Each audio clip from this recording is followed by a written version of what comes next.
Hi అండి, నమస్తే. Welcome to my channel. ఈరోజు మన కర్రీ మష్రూమ్ మసాలా కర్రీ అండి. ఈ కర్రీ చపాతీలోకైనా, రైస్లోకైనా, పూరీలోకైనా చాలా బాగుంటుందండి.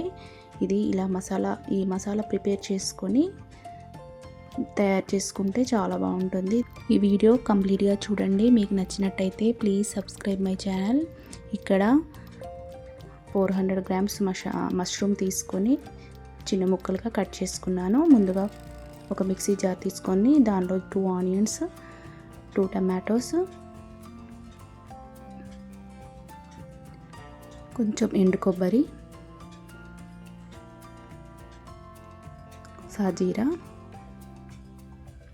ఒక 5 లవంగాలు, కొంచెం దాల్చిన చెక్క, 1.5 స్పూన్ ధనియాల పొడి.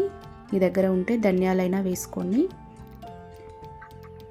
ఒక 4 స్పూన్ల పెరుగు,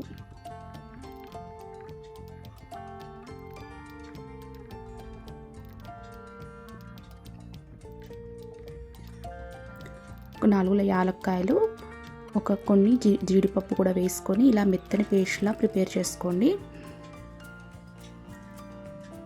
ఇప్పుడు ఒక ప్యాన్ పెట్టుకొని దీంట్లో ఒక 8 స్పూన్స్ ఆయిల్ వేయండి. ఇక్కడ నేను 400 గ్రామ్స్ యూజ్ చేస్తున్నా కాబట్టి మష్రూమ్ 8 స్పూన్స్ ఆయిల్ వేయండి. ఆయిల్ బాగా హీట్ అయ్యాక దీంట్లో ఆవాలు, 1 స్పూన్ జీలకర్ర, మనం ముందుగా కట్ చేసుకున్న ఇక్కడ విడిగా నేను ఒక ఆనియన్ చిన్న ముక్కలుగా కట్ చేసుకున్నాను. ఆనియన్ వేసి బాగా ఫ్రై చేయండి. ఈ ఆనియన్ కొంచెం వేగాక దీంట్లో ఒక 1/2 స్పూను పసుపు వేసుకోండి. 1 స్పూను అల్లం వెల్లుల్లి పేస్ట్ వేసుకొని ఇది బాగా ఆయిల్లో ఫ్రై చేయండి. అల్లం వెల్లుల్లిపాయ పేస్ట్ ఆయిల్లో బాగా ఫ్రై చేయండి. ఇప్పుడు దీంట్లో కొన్ని బఠానీలు తీసుకున్నాను. ఈ బఠానీలు కూడా వేయండి. కొన్ని జీడిపప్పులు,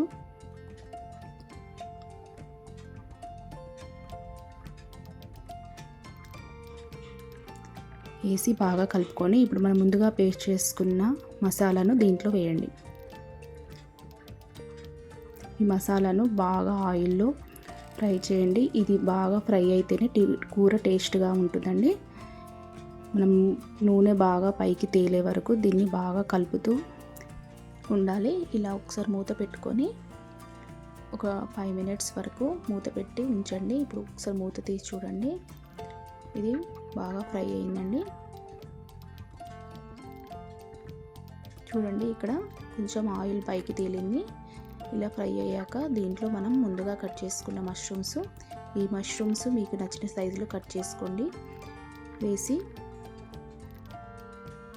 ఇవి మసాలాలో కలపండి. ఇలా మసాలా అంతా పట్టేటట్టు బాగా కలపండి.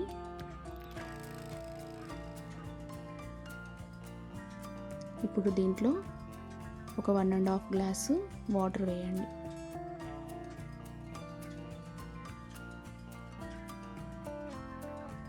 వేసి బాగా కలుపుకోండి.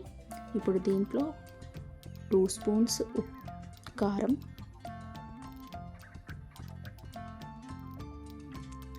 1.5 స్పూన్ ఉప్పు.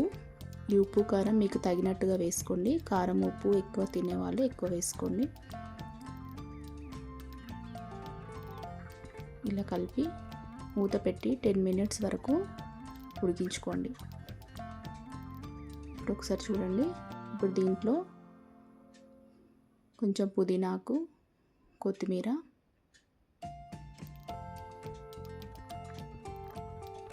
వేసి మూత పెట్టుకొని మళ్ళీ ఒక 10 మినిట్స్ వరకు ఉడికించుకోండి. ఇప్పుడు ఇలా ఉడుకుతుంది కదా, ఇది దగ్గర పడే వరకు మూత తీస్తూ పెడుతూ మధ్య మధ్యలో కలుపుతూ ఉండండి. ఇలా మొత్తం దగ్గర పడ్డాక కొంచెం కొత్తిమీర చల్లుకోండి. చూడండి, మనకు ఈ కర్రీ ప్రిపేర్ అయిపోయినట్టేనండి.